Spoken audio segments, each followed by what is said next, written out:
আমি এখন যাচ্ছি খিরাইয়ের উপর দিয়ে। এই সেই হলো খিরাই ভ্যালি অফ ফ্লাওয়ার। আজ আমি 150 কিলোমিটার দূর আমার বাড়ি থেকে এসেছি খড়গপুরে মেহেন্দি করাতে। এখানে আমার দুটো ক্লায়েন্টের বুকিং ছিল, তো আমি এখন যাচ্ছি। এই হলো আমার ক্লায়েন্ট এবং এটা হচ্ছে আমার কাকিমা। আমি কাকিমাকে সাথে করেই নিয়ে এসেছি মেহেন্দি করাতে।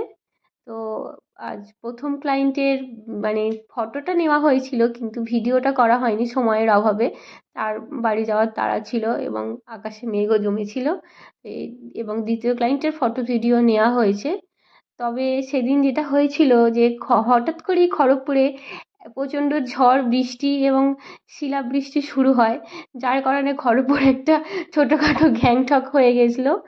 তো এখন আমি যাচ্ছি বাড়ি, মানে রুমে যাচ্ছি। তো এবার আজ আমি বাড়ি চলে যাচ্ছি। এটা হচ্ছে খড়গপুর এবং তারকেশ্বর চলে এলাম আমার বাড়ি। চলো।